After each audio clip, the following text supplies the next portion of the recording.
why don't you start, Mike, with telling me a little bit about yourself? I know you have an extensive background in the space, so maybe just a really quick overview of the companies and projects you've worked for, and then how you kind of got into Wax and Brawlers and your role today. Yeah, so I've been, I think, at every major company in the video game space, and I've built a lot of great games that hopefully you and your audience has heard of. I've worked at Electronic Arts and Midway and Capcom and Disney and Take-Two and THQ, and Wow, I've very worked big. on I've worked on titles like Mortal Kombat and NFL Blitz and Robotron and John Madden football and NHL hockey and Marvel Avengers Alliance. But when I was at THQ, I worked on WCW and WWE slash or WWF slash WWE games. Mm, And that was a really kind of interesting moment for me because growing up as a kid, I love wrestling. I think like, all, kids do. You want to believe it's real, even though you yeah. feel like or been told it's fake. Those guys are kind of heroic, I think, to a certain extent. And, you know, getting to build those kind of games with The Rock and Stone Cold Steve Austin and, Mankind Mick Foley, like, Triple H, like, again, that was kind of, I was old at the time when I was building those games, and I literally felt like a 17-year-old kid living out my dream. So it was really amazing. And Wow. and Okay. and by the way, great people to the end. All of them are really just Awesome. great I can human see it beings. saying that now. I can see how you're inspired to work on this now. But that's really cool. So those video, I've played some of them. So Yeah. that's really awesome. And when did you how did you come about getting into Wax, and like how did that start? And then your way up to the top for this game. Yeah, it's interesting because I've done a lot of things in my life, and I've done it at really big companies at a high level, and I've kind of had that corporate job. And I know it sounds weird to talk about Wax as a startup, but Wax is a startup, right? And so the nice thing is when you go to a startup opposed to a really big entrenched company like, say, a Walt Disney company or Electronic Arts, Hmm. they're very set in their ways. Like, you come in here, you do things the way that they want them done, and you just execute, and you worry about kind of sticking to the playbook, so to speak. But when you go to a startup, you get to write the rules yourself, right? You're your own boss a lot of times, and if you don't like something, well, then you should change it. Like, it's a lot of control and a lot of autonomy, which is great. And so, kind of pay to earn gaming was this, kind of all the rage back, July, August, September, with the advent of really Axie brought all the movement into the light. And while I didn't believe in the Axie business model, I really, really believed in kind of asset ownership by the players. I played, as many games as I've made, I played even more games, right? And so World of Warcraft, Final Fantasy, Diablo, Clash Royale, CS:GO, you name it. I played all these games where I put a lot of money into these games, and yet I don't own a single thing. Right. And at the end of the day, I stayed in these games a lot of times, like much longer than I probably should have, out of guilt. So it's like, well, I can't leave now. I throw everything away that I Right. paid I'm in for, too right? far now. Yep. Right. I'm in way too deep to quit, which is what the game companies really count on. Oh yeah. But I thought there was real power in letting people own the things that they buy or they craft or that drops for them or that they trade for, and removing that. Like, you stay in the game because you love playing it, not because you feel guilted in doing so, which is a terrible experience. And so with the advent of Web3 and kind of blockchain technology in terms of player ownership, I said, what a perfect time to kind of come in and really lead the charge for players to own, kind of what it is that they're buying or crafting. And that really is a cause that speaks to me at my core. And Hmm. so when I said to the people at Wax, I said, this is really vital to me. They said, yeah, why don't you come in and build those games and let players own all their stuff? I said, I'm in. Where do I sign up? Awesome. Very so Yeah. cool to hear. Yeah, this is a topic Yeah. that we graze over in a lot of interviews, as far as the ownership in games and how mainstream gamers should start to understand that and maybe work their way over here. That's really cool to hear that you're passionate about that specifically, and that's what kind of brought you into Wax and gung ho to work on it. Because I agree fully, and like I just said, like we have talked about it, that's a really really big plus for gamers that they're just missing out on. Now we need more games in Wax. That's what their argument will be. Well, there's no, all my fun games are over here. So it's going to take time before, before they have fun games and also own, but that's what we're working on here in WAX. So that's beautiful. I love to see it. Why don't you tell me some about Blockchain Brawlers? I mean, you can already start screen sharing right now if you like, or if you wanted to do an overview or anything like that. I would love to do an overview because we just pushed a brand new we're trying to go live in literally the next couple hours. Mm-hmm. Yes. And we appreciate you coming on here still to do this on this time, by the way. Yeah, and the game development team just pushed a brand new version, which means everything that I was demoing is no longer the valid version and it doesn't work. No. So I'm trying to upload or download the new version and get my ID authenticated so I can play without interruption. I will try to do this. If you don't mind me being a little bit distracted, I'm going to try to get this version up and running. Okay. Which shouldn't be a problem, but I'm going to be looking to the side while I talk to you, if you don't mind. No, not at all. And again, sorry for all the issues you've had and all the stress you've had in the past few days, and then still coming in here to do this. So we really appreciate it. Yeah, look, it's quite all right. I think the thing that's in my mind really important for your audience to understand is that that we knew that. So we studied the space, right? Axie, Splinterlands, Farmer's World, Farming Tales, Hodel Gods, like you name it, all the Castles, Cosmic Clash. Like we studied all the Web3 games that were out there, and there was a real kind of consistent theme is that if I show up and do this, I'll probably get this, or if I want to be a little bit riskier, I have a chance of getting that. But it was all tied to an economic outcome, and it was never really had kind of core gameplay, like real gameplay loops, right, if you will, at its heart. It's like, oh, I show up, and if I do these things, it's a bit of a fait accompli, and I'm gonna get what I'm gonna get, and then as long as the token is managed accordingly, the token should appreciate in value, and then I have a fiat offering out, and then I'll get more NFTs that let me get more tokens. And you had this economic model that worked well between kind of token appreciation, NFT appreciation tied to token stability or token growth. And that's this very sort of gamification of decentralized finance.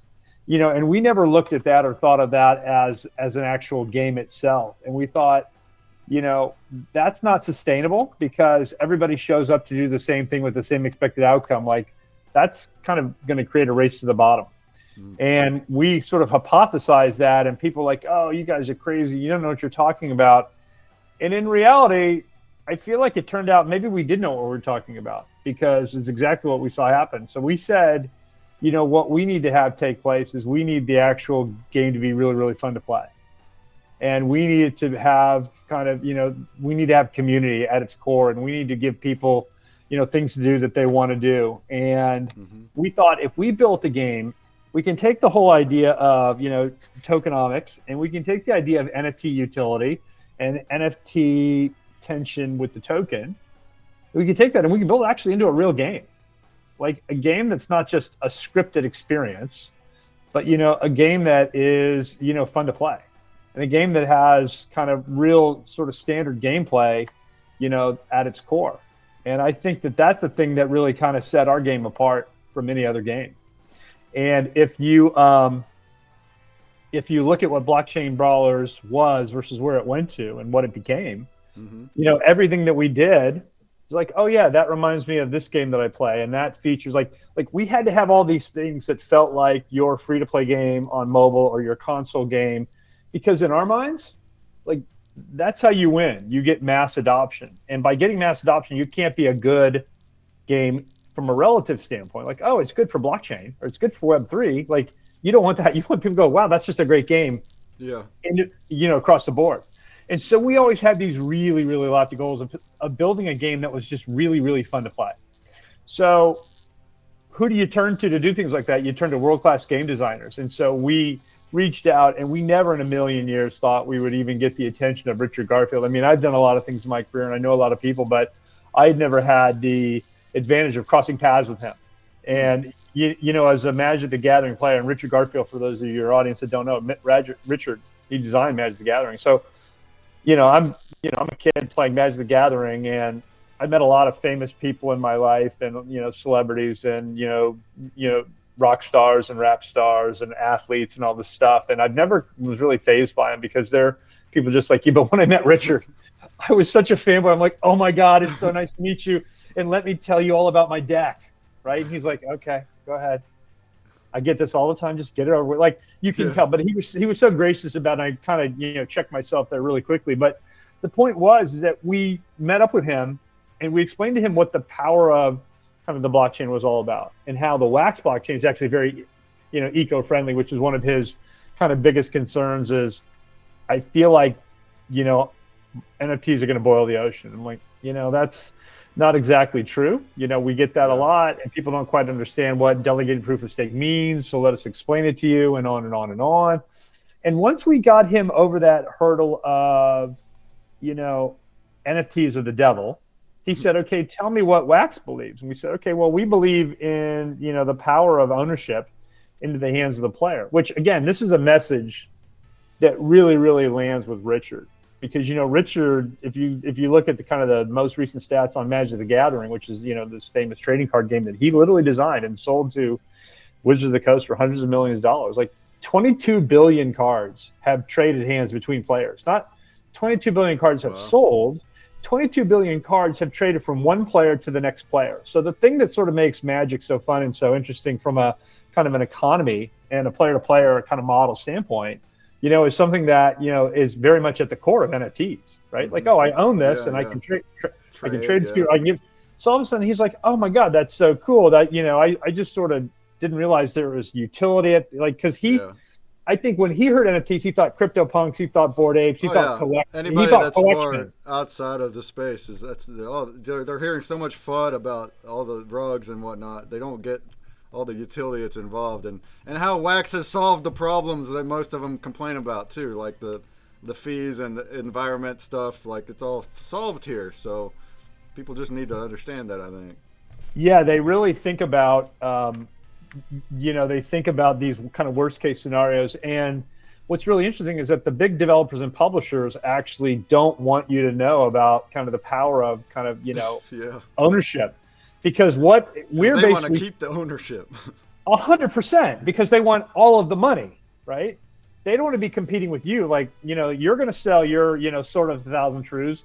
They're going to try to sell a sort of 1,000 truths. Like, wait a minute, we don't want to compete with the players. Like in reality, you actually have to, and you should. And it's actually really, really good for your kind of player base in terms of growing it. And so they're going to get religion around that at some point. There's no doubt about it, right? Because that's what players have done for 30 years. And we're now kind of taking that, what was thought of as this really kind of like sketch sort of moment of, I met this guy online and he's got my gold and I bought it from a Chinese gold farmer and, I could get banned if I get caught. Like there's all these prohibitions that make this seem really slimy. And in reality, it's like, look, dude, you want me to grind my daily quest for 3 hours to get 2 million gold? You know how much my time is worth? Yeah, really. 3 hours of my time is worth more than the $9.95 I'm going to spend to get that same gold. And what I can do is I can focus on actually playing the game and running instances and killing bosses and having fun, opposed to doing these daily grinded quests, which is a total pain in the ass. So we know that players want to own and sell all the things that they, collect. And that's what Web3 allows for. So in Blockchain Brawlers, we very much allow for that as well. And so we're kind of bringing true gaming, NFT utility tied to a token with this highly consumptive kind of esports experience where a better gamer will beat a lesser gamer. And I'm going to try to come in and show your audience really, really quickly what I mean when I say that and what that looks like. So the game is loaded up. All right, I'm going to put that on. Thank you. I believe it is. And let me know if and when you can see it. Oh, you went and hit another one? Hold on, not yet. Okay. Put that in here. Oh, I see I have many. You got 2 instances. You're good now. You're on here. I'm sorry. Okay. So really what this is this is a head-to-head card game. It really is kind of an interesting idea. It seems very simple and humble in what it wants to do, but in reality, it's because Richard designed this. He's a PhD in mathematics. It's this really deep and complicated experience. It is the simple premise is: do my 2 cards add up to more than your 2 cards? Sounds easy. Sounds like war, and it is. The Like difference, war or like blackjack is kind of how I started to get a vibe of it, but it mixes other things in though. So yeah, carry on. That's exactly right. So the difference though is that you have to decide whether you want to, sort of put forth this notion that my 2 cards are better than yours. And the deck is 1 to 8 cards, and there's 4 of each 8, there's 4 of each 7s, there's 4 of each 6s, so there's 32 cards in total. So you see, I just played an 8-8, which is the best possible hand in the game. So I'm going to get a set of cards. I'm going to just step you through this. So the setup is a card that you show to your opponent that's face up. So I'm going to show them a 6. This is a face down card, my whole card. It's called my slam card. Now, they have no idea what I have. Now, because 8 is the highest card, I know his best hand here is a 9. So I'm going to go all in here, and I'm going to bet a 3.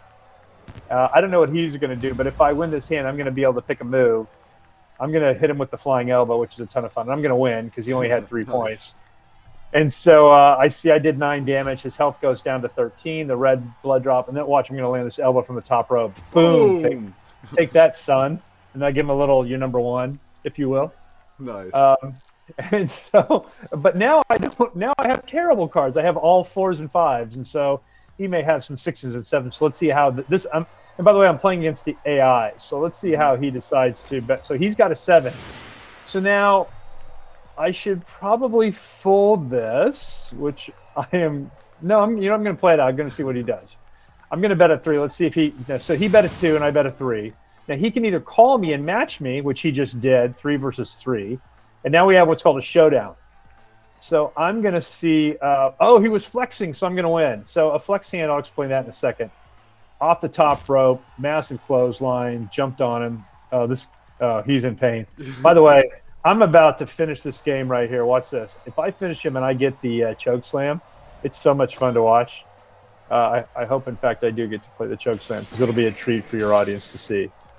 Choke slam. I know. I'm obviously going to win this hand. Let's see. We'll do the elbow drop again. Winner, 15 damage. So he goes to negative 14. So I clearly want. Oh, you know what it is? The attitude. It's the attitude adjustment. You can't see me. And that's what it was. And then we're going to put the pin on him. And 1, 2, 3, I win. Boom. Just like that. A little blow of kiss to the crowd. And good night now. And so the thing that I love about this game, which probably doesn't come through in that quick demo, is it really is all about reading your opponent. It's human behavior.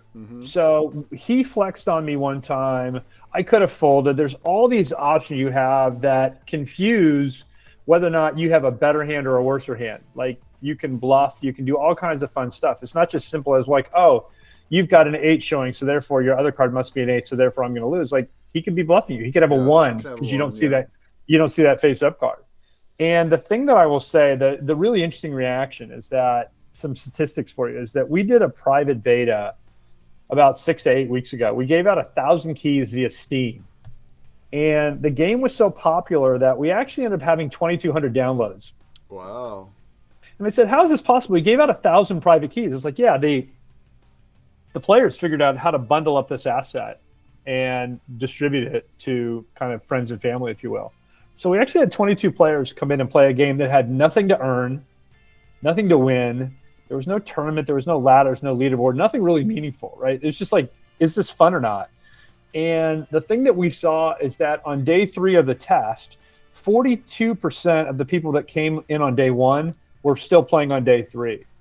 And 42% may not seem like a lot. I will tell you, the best free-to-play mobile games in the world, Clash of Clans, Clash Royale, Call of Duty, Candy Crush Saga, Angry Birds, like on and on and on and on, they have about a 40 to 45% 3-day retention.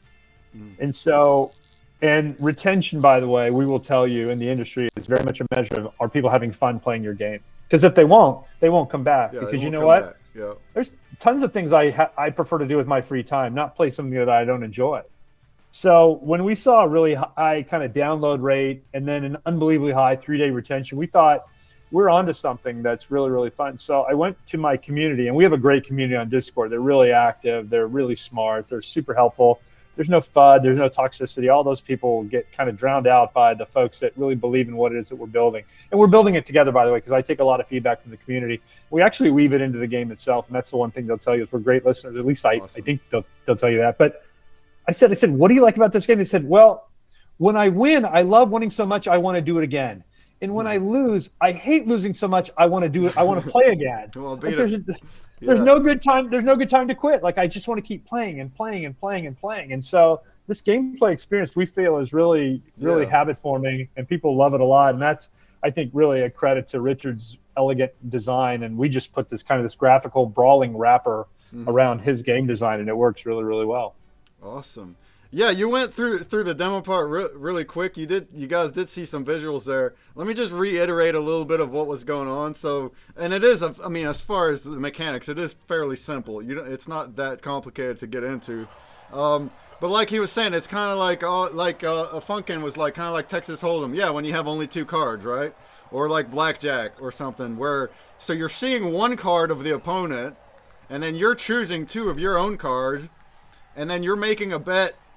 Is both of the cards added together? Is mine going to be more than his, or is his going to be more than mine? Even though you don't know one of his cards, so that's kind of like the gamble, and then like the bluff and whatever. And if you don't want to bet, you can just fold, and then they would win. But if you fold, then in the next round you're going to get another card into your deck. So now you can choose up to like 3 more. If you fold again, you'll get 4. So like the more you fold, the more chances you have of getting better cards as the rounds continue, because there's 7 rounds. Or if you think you're going to beat them, then you can hit the bet and try to get them. And then if your numbers add up and they do win, like you've been seeing, then you can choose like a wrestling move, and you can see it in action, and you see these fun animations. I even saw a finisher move. I tried it out yesterday with 7 rounds, and I had a little fun with it, because it is kind of a simple card game, but it does have that dynamic of kind of like a little bit of a gamble, and playing against somebody else is always fun. Like, hey, it's a real person. I know this literally isn't now, but when it launches, you're going to be playing against a real person making the same kind of decisions as you. So it's a literal PvP, depending on what you have and your gamble and your choices. And then you're entertained by these animations along the way. Because I saw a finisher move, and it was like really awesome. It was like a grave... I don't know, it's almost like an Undertaker gravestone type finisher move, and I thought it was a really neat way to end the rounds. Yeah, that's called our Chug Slam. It's a legendary finisher move, and if you play Blockchain Brawlers now, you can actually go and acquire the cards and craft and level up those cards to hopefully unlock that Chug Slam finishing move for you. And again, it was a lot of the things you see in wrestling are inspired by the superstars that exist today. And so I'm trying to play another game really quickly and see if I can't get to that Chug Slam finisher. That'd be a ton of fun to show everybody, because it's pretty spectacular. But yeah, if you go to Blockchain Brawlers right now, you can play in the beta. You can actually play another opponent. There's live players there. Okay. It's just and there's there's no cost to play. You just go show up and play. I was just gonna say, I went on there yesterday. I played a bot, but I didn't need any cards. It just let me try it out for fun. Right. That's really cool. You can go try it out. You can see what it's like without actually owning anything. But tell me a little bit about that. So if you're playing without owning anything, is it only demo, only for fun, or do you have to own cards to actually start like earning? You'll have to own cards to start earning as of, I believe, Tuesday next week. So we've done this free to try mode and closed beta because, again, there are some crash bugs in there. There's some missing content. It's not super polished, but it is relatively polished. But we, before we start to kind of bind people to their wallets and their accounts to make sure that leaderboard positions are on the up and up, we want that play experience to be incredible. Right? And so that means we want there to be a high level of production value. We want it to be super feature rich. We want all these things to be live. And as of Tuesday, you can start, the cards that you collect, and you can start to use them and bring them in. Otherwise, you kind of get access to everything, and it's kind of this, kid in a candy store moment. But pretty soon, you'll play with limited, less appealing assets. You're like, wow, I really love that Chug Slam. Okay, well, play the game more and get some cards. Where do I get the cards from? Well, you get the cards from the other players. Well, how do I get them? Well, you buy them from the other players. Oh, what are the players going to charge me? Like, I don't know. Whatever they want. Ask the players; they're the ones selling them, not us. And they're like, "Oh, I like." All of a sudden, these light bulbs start to go off. Like people that we're aren't not into NFTs, they don't. You're right. It doesn't quite click like that unless you really right. lay an example out for them. Do you Right. earn what kinds of things are you earning? I mean, I know you're earning token. Do you also get any cards too, or any NFTs for winning? Yeah, yeah, that's the great thing. You can actually, yes. So you can play a game against another player where both sides stake the token, and if you win, Also, you it's get a wager, kind of like pinup. Then, all right, because that's an exciting factor too. Is that required to wager an NFT, or is that like a fun thing? It's a player opt-in thing. We don't want to scare too many people away by saying it's all or nothing, and this is clearly. I agree. I think that's better. I agree. Yeah. In fact, our ranked mode early on, if people are familiar with MMR or ELO chess ratings, so we're going to have an MMR system that's going to put you in a league, right? You're going to be iron, bronze, silver, gold, diamond, master, challenger, all the way up the ladder. Our esports league play will be free to play. But certainly, certain events will require the Brawl token to enter to try to win more Brawl. And so it's this, I put in 10 Brawl to try to win 100 Brawl. And you can do that based on your performance, not based on, I know how to code up a script, and my script can run better than your manual interactions. Like this is all, the better player will win more often. Yeah, there's skill involved. I mean, there's luck too, but it's not literally, it's not RNG like a lot of other games are. This is actually your choices. Hey, is my cards gonna beat that or not? And it's like an actual game of like cards or blackjack or something like that. That's exactly right, 100%. I dig it. Nashville Lou, I anticipate this being a very popular game for live streaming. I think it could be very fun. I know Warsaken has been taking over some WAX streams because of that, because you're able to do a PvP against somebody and it's like you're playing against a viewer or something. This could be exactly like that. Hey, I'm just gonna do a round of BCB. Anybody want to match me up? How does that work? Can I do a custom code to play against somebody, or is it like a first match type of thing? Yeah, that's the great thing. We've considered all angles. So if you want to do a host join match where you enter a code that your friend gave you, you want to get a code and give it to your friend, you can do that. So you can play head-to-head against a specific individual. If you want to just join a random queue, you can certainly join a random queue as well, and you're going to get whoever you're going to get. And so, again, from a matchmaking standpoint, we want to make it as easy as possible for people to play the kind of match against the kind of opponent that they want. So we'll have 6 different rooms to play in. And what's really cool is that in our custom join room, initially players will agree for the amount of tokens that they can stake on their chances to win. But at some point in the future, we'll allow them to add whatever NFTs are in their wallets. Like if you literally think about the whole racing for pink slips kind of notion, that's something that we are entertaining as well. Awesome. Very cool. Yeah. This game, Grimace, seeing the gameplay, I'm really wishing I would have adopted early. Got involved months and months ago. I think you're still early. I think you can definitely still be early. You're very early. Yeah, you're absolutely very early. We literally think we're just beginning. And, a year ago, we didn't even have a pixel on a screen. We really didn't. And now when you look at where we've gotten to, a little over 11 months later, because again, we started like mid-November of last year, we're coming up on our 1 year, but, in less than 12 months, when you look at what we built, right, you look at our card game, you look at our mining phase, you look at our crafting phase, you look at the models that we've built, we look at this, the crafting upgrading system, which we think is super innovative and fun. Like there's so much that has been crammed into this game in such a short period of time. And I hate to say it, but I really feel like we're just getting started. Where we're going from here, we think is going to be really just to continue to define a category and show the rest of the world kind of the power of kind of player ownership inside of a true and fun to play game. Awesome. And that goes for WAX too. I mean, in the whole space, we're still all early. We're here more before all the mainstream gamers are. So that is early. And hopefully in the coming years, we'll see a boom both for WAX and games like this and many other games that are focused on ownership and while being fun. This is a really great thing. Why don't we take just a little break and do a Grubfish? We do have prizes I have a PAX for Blockchain Brawlers, and also I have V-Bots. And then after we get back, if we could just do one more section and just kind of deep dive a little more any questions at all from the group, go ahead and put it in the chat, and we'll try to cover it. But thank you for that overview. That was a really nice, quick overview of the actual gameplay. And like we just said, even though it's not actually publicly launched and you're not actually using your cards yet, you will next week. You can go to the site already and just try it out without owning anything. I did it yesterday just to get the hang of the game, so I know what I'm looking at. And I'm not a gamer either. I'm not a gamer, but I still had kind of a little kick just going through it, looking at the animations, and just seeing that I do have some choices. Like I said, it reminded me of Blackjack or Hold'em or War, and it just brought me to that. Like, okay, I'm gonna do this, even though I knew I wasn't playing somebody real. It would be more fun when you are playing someone real, I think, especially if you know the person. That's even cooler then. Or if I'm a streamer playing against somebody in the chat, that's like really cool because it's very engaging when you know both parties like that. Right. All right, so let's bring this guy up. We got 26 people in here. Go ahead and get in there. Let's go ahead and get in there. I want to look at our prizes.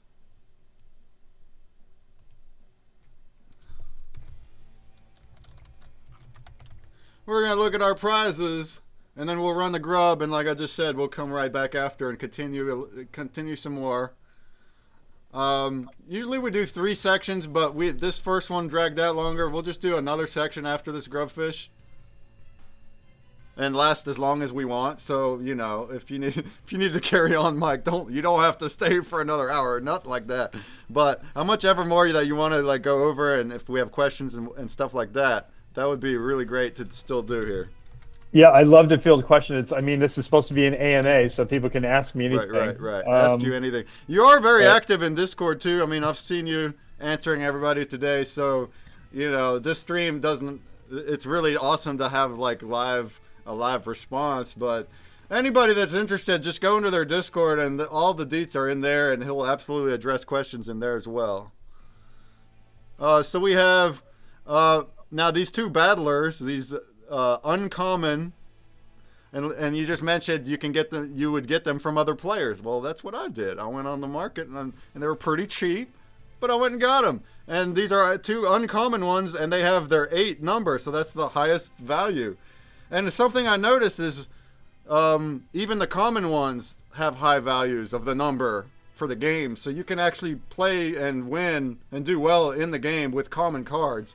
It's not like somebody that goes and buys a whole bunch of rare ones is going to win every time because the common ones have 8s as well, right?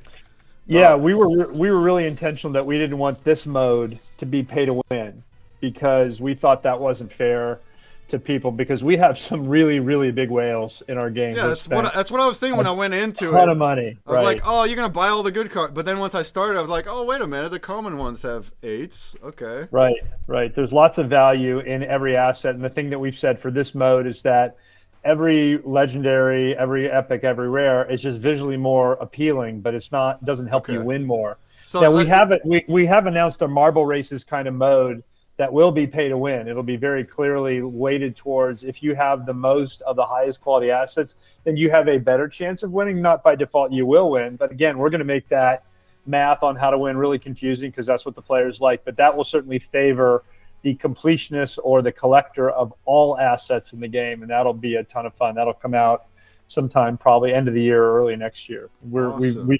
We've hinted around about it and we've mentioned it, but we haven't gone too deep on actually what it is. But it's going to be an absolute blast. Awesome. So the higher rarities are basically just for looks and flexes and collectability because they're more rare. But as far as the game goes, they're just going to be visual then. It's not going to help you with the actual gameplay itself. So the choke slam that you saw where you literally buried a guy in the middle of the ring, that was a legendary finisher. And that gives you so they give you better animation. That's cool. That's cool. I like that. So the more rarity cards you have, you can do cooler animations on them to make it more fun and for the flex part. That part's cool. But as far as actually are you winning or losing, you can do that with any card. I like that. I like that. It works pretty well. It depends on you and your brain, not your wallet. Which is some people love that, and some people are like, oh gosh darn, I don't feel like I'm smart enough, or I can't read my opponent, so that's intimidating. But it makes it much more balanced that way. Yeah, I think it's about because you don't even have to be a whale per se. Just somebody that likes to spend a lot of wax on things. Not everybody can do that, so I feel it's unfair if you're going to lose to somebody that drops $100. Even that, you're not a whale. You drop $100, now you win. So I like that does not apply here. That's really nice. Right. But all right, so these prizes, this one is for the puzzle game, this one is for the bounty blocks. So these two brawlers, they don't actually go out till next week. For these grubfish, we have an attack card pack, and that will have a common card, 100%, with one, I guess it looks like one brawler in the pack. So that's what you would get. Are there any other NFTs that you get in the collection other than the brawlers? Are there other items? Yeah, are you giving away, I'm sorry, I apologize, No. Are you giving away the starter pack? I'm giving away an attack card pack. An attack card pack. Okay, so that's going to have an attack card in it, and what you need to get started in the game is really easy. You only need 12 things. You need a NFT, a Series 1 NFT brawler of any rarity, right? So it's Mike Yellerbelly, which is an artifact, all the way up through like Ric Flair, which is the legendary one of one. So any brawler at all to get started, and they will represent you visually in the ring. Mm-hmm. And then what you need is at least one attack. So if you win a hand, that attack plays. You need one taunt. So if you want to flex on somebody, you can taunt them with a taunt. And then you need one finisher move. So if you happen to win the match, how am I going to finish them? So you need those moves then. Okay. You do need moves, and the moves are plentifully, like they're like literally 28 cents a move. Like it's not a huge financial commitment. If you want to have thousands of moves to upgrade to a legendary move, it's more of a financial commitment. But to get started, the price of entry is really, really low. And again, 28 cents is what would get paid to the other player if they decided to sell you one of their moves. And then the only other thing that you need is you actually need a deck, which is what you're talking about here. So you need cards 1, 2, 3, 4, 5, 6, 7, 8. You need 1 through 8. So when a hand gets dealt, you see that you've got all of your 8 cards as a possibility to be dealt. And again, cards are, we think, really reasonable. So it's those 12 things. It's 8 cards, 1 attack, 1 move, 1 taunt, or 1 attack, 1 finisher, 1 taunt. That's 11. And then 1 Series 1 NFT brawler, which is 12. So those 12 things, you're good to go. And we're going to sell a starter pack very soon. You'll love this, by the way. So we're selling a starter pack, I believe, starting tomorrow on the viral marketplace. It has all 12 of those items in one spot. And they're like, wait a minute, I thought you were buying from the players. Well, we're selling it. But where did we get the inventory to put in those packs? Oh, you get those from the market? We went onto the market and bought them from other players. That's so cool. That's so cool. Right. All right. So that's how we've always operated. That's not an exception either. You can ask our community. We bought a lot of things from the players over the last, kind of 9 months. Okay. Well, that's really awesome. That's just really awesome to hear. So you do, and thanks for that explanation. So you do need some move NFTs, and that's what these in attack card packs, and they're cheap. But that also makes sense. You're gonna have your brawler numbers, so you actually need one of each of the numbers. You need 1 through 8 to play, and then you're gonna need some moves to be able to do those animations. It kind of makes sense. Those are like items for the game, so it makes sense. Exactly. That's exactly right. Kata Roaster had a great one here. Did you think about some kind of workshop for artists to let them compete their cosmetic items being accepted into the game if fan base is going to expand further? I think you're saying like cosmetic items like from artists to be used in the game. Like I guess it'd be some kind of like a collab type of thing. Are you thinking about any type of collab type things for the future that could go in game or We collab with artists all the time. Like all the artwork that you see in Blockchain Brawlers, 95% of it's done by third-party artist groups that we've contracted with. Yeah, it's not our internal artists. Our internal art group does like UI design and UX design, which is much more technical artistry opposed to creative artistry. So we've gone to actual contracted art shops. Now, whether that's we go to an individual and we hold a contest, I think, which is maybe more of what they're asking about is not something we've done. Other projects that have artists, because I do, we do collabs all the time, and that's kind of something that we're also doing is like, we might have a collab NFT in this project where our logo goes on their thing. I would love to. So I think maybe that might be a question. So like say, for example, you would have a ConsumerBreak brawler and he'd have our logo on them and stuff like that. I love that. Maybe in the future or something. Okay. No, look, I think cross promo is like we all need to help each other out, right? Like the crypto winter is real. a little bit of a controversial opinion. I actually don't care that Bitcoin or Ethereum is down. Like, that doesn't drive me. People say, well, you need to make sure I'm making enough money to buy a Lamborghini. I'm like, why is that my job? It's because I invested in your project. I'm like, right, but I never promised you a Lambo. And so we get in a little bit of a tussle about what is my goal and aspiration. My goal is to make sure that I build a game that appeals to the 3 billion core gamers out there, right? Because that's how everybody wins. Our current community, our future communities. If we can just grow player after player after player, everything else will take care of itself. The price of Brawl, the value of NFTs, like all those things will happen, right? Mm-hmm. Like if we build a terrible game that nobody wants to play, then we failed. So we're really focused on building a great game. But in the interim, like user acquisition is a really, really big deal.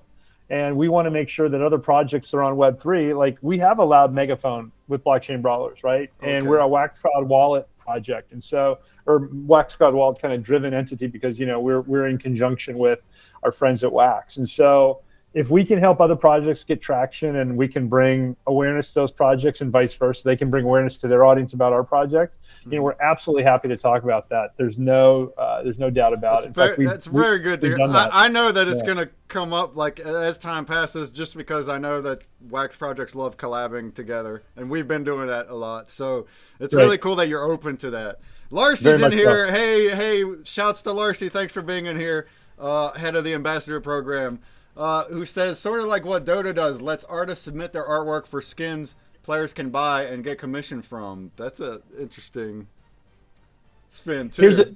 Here's a pro tip: never go against Larcy in Dota. She is an absolute carry like no other. So nice. Grimace, what about ConsumerBreak Wrestler? It looks like ConsumerBreak. Yeah, that's what I was just mentioning, and I can totally envision it. A green with like green clothing and our logo, and like his moves will all be about breaking things. He's gonna break bones.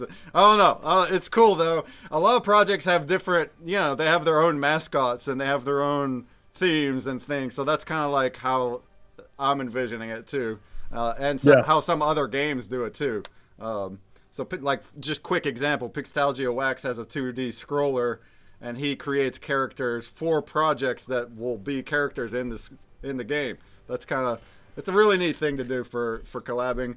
And as I've mentioned in past interviews, and other guests have mentioned, the reason why Wax is so cool for collabs and for the community is because it's so cheap. Everything's so cheap to where the everyday person can just go ahead and get everything. Like it doesn't, unlike ETH, where it's $100 for a transaction or something stupid. They're gonna have to like choose one project. This is the one thing I'm gonna put some money in. Where in Wax, it's like, no, I'm gonna check out all these different things. We're gonna get some free giveaways on the streams, and this is cool. I'm gonna sample this one, and you just have all these choices because it's so cheap, and it's just for the everyday man. So that's what I really love about the community. Yeah, it's so funny. ETH went through their big merge where they moved over, not to delegated proof of stake, but proof of stake away from proof of work. And, they did that very much to kind of address not only the environmental impact, but kind of the surge pricing model. And they may have solved, or at least on their way to solving those two other issues. But what they didn't realize would happen is that they actually double their time to finality, which basically is code for how long does it take for me to get my stuff, right? Like I bought this, when can I have it? Like the fastest you can have it now on ETH in their post-merge world is 30 minutes. So they went from 15 minutes time to finality to 30 minutes. And Wax has always been at kind of 2 to 3 minutes. And we're about to change with this new antelope standard that's coming on that your audience may or may not have read about. Like our time to finality is gonna be like 2 to 4 seconds. Wow. And it's also, it seems so from an end user base standpoint, every transaction we do takes seconds. It's like, if you're not into blockchain, you don't understand that normally it takes time and stuff. But if you're just casual internet person and you try Wax, you're thinking of it like a normal website, like where you just click a button and it happens. And that's how Wax is, but that's not standard in blockchain. So that's so cool for like an end user to without much patience too. It's like, now it takes 10 seconds, 20 seconds, and now we're suddenly like, we can't, what is all this? What is this garbage? It's like, it's not even a minute. What's the problem? Yeah, I know you said you're not a gamer, but I'll tell you, a gamer mentality is if you lose in Fortnite or Quake 3 Arena or any game where there's a lot of toxic masculinity and things of that nature, you lose, the first thing you're gonna do is you want to slap down your credit card because you want to pay to win and you're so mad and god damn it, where's the store?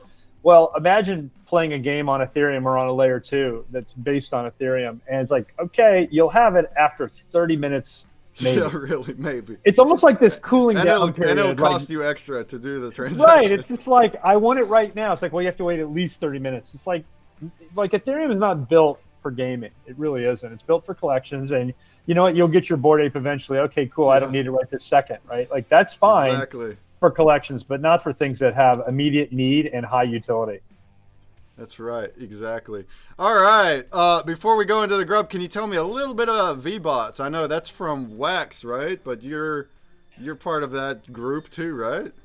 I am. I can tell you that our head of the social community is the one who runs Point on VBots, and we give them away. It's engineered exactly like any great collection. There are certain traits that are tied to rarities. They are PFPs. We think they're really, really cool. They're trading and retrading like crazy. They are. They are selling on the market. It's crazy. Yeah. It's basically, it's a limited. I mean, I don't know how many total you have.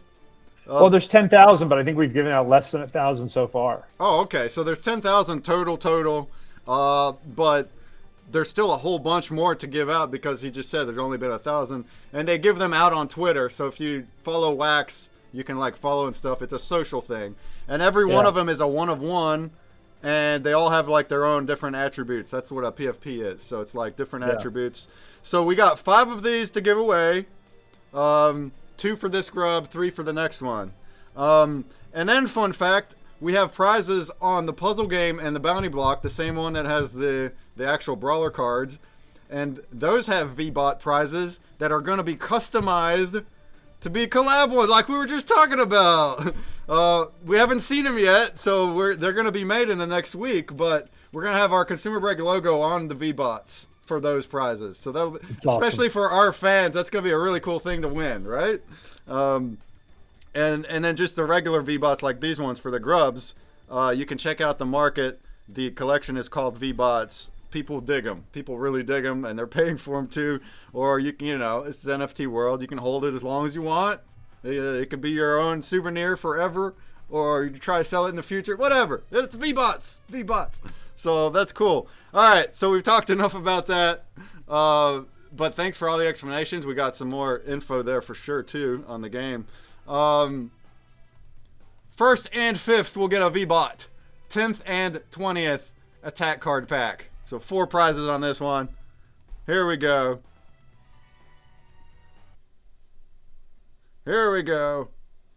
And as soon as this is done, we're going to do one last section. Anything left over. And if you have any questions, because this is kind of supposed to be an AMA, if you have questions, throw them in the chat and we'll definitely cover them. If you have any thoughts, any feedback about what you've seen, we just kind of breezed through Blockchain Brawlers. Mike explained it really well. I really appreciate your commentary on everything. Same thing with other AMAs that I've watched from you. You always have really valuable input about the space. So that just brings me back to saying pleasure to have you here and taking the time to do this, even when like the launch is delayed and stuff. It's very exciting though. Definitely got to keep tabs on it, and then next week you can already get your cards. I think I might want to get me a deck, even though I'm not a gamer. I think maybe I still want to and just be able to try it out. Maybe do it on stream sometimes. We'll see. You should stream with Nashville Lou. Nashville Lou is, I say this with all sincerity, he's probably one of the top 5 Blockchain Brawlers players in the world. And I've played against almost all of them. He is very, very smart in how he kind of approaches the game, and I enjoy playing somebody like him because he's a sharp mind and he's a critical thinker, and it's a really engaging kind of battle of wits. So there's actually a lot of or else poker wouldn't be such a big thing, but there's actually a decent amount of strategy involved to guess your bets and ever. Which to somebody that doesn't play games like that a lot, it might really me included. It might seem like there's not that much strategy. There's some gamble, but whenever you see people winning those games all the time, including like cards too, or like poker, there's got to be something to it. So they definitely have a science behind it. Yeah, there's 7, I think, strategic decisions that you have to make with every single hand.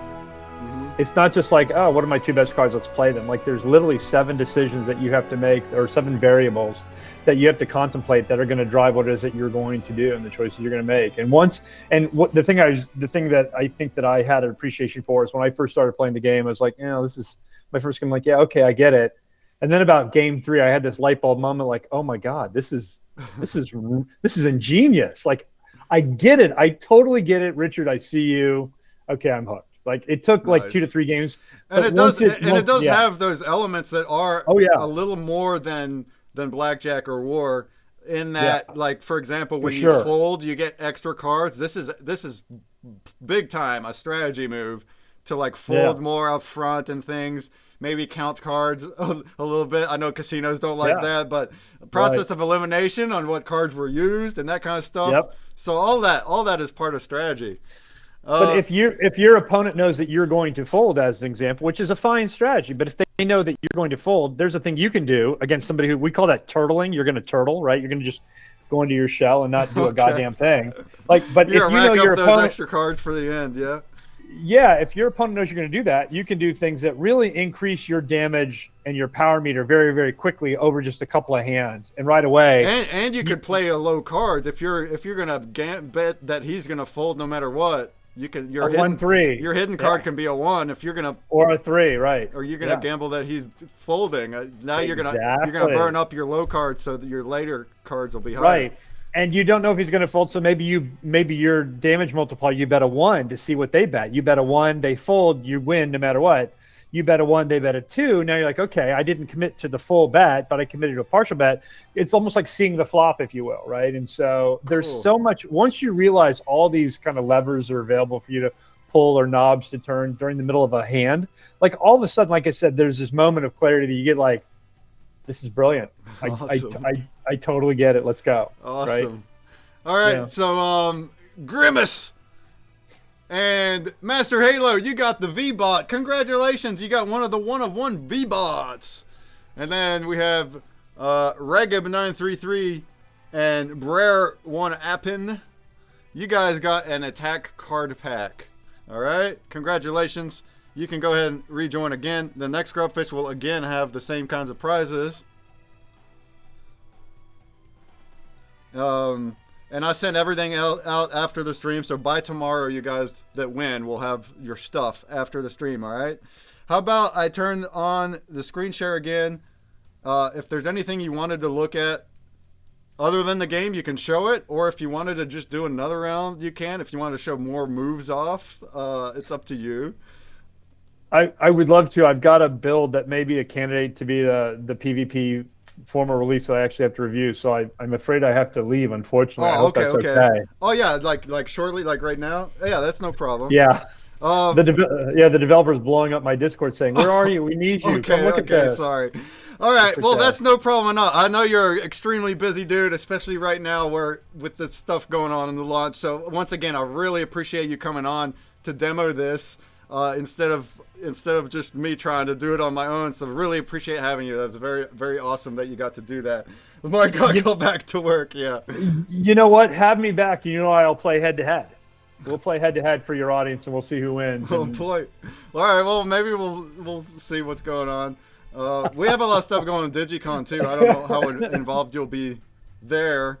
But whatever, we'll see. We'll see how it turns up. And I know there weren't many questions in chat, but it's all good. I appreciate everybody that's here. I'm going to continue playing Grubfish for more prizes, so stick around. And if anybody's interested in Blockchain Brawlers and wants to know more, just go ahead in their Discord and ask. I think we covered really well everything you kind of need to know. We started with the game and how to play, then we went into the NFTs and how to use them. So that's a really good rough background for anybody new. All right.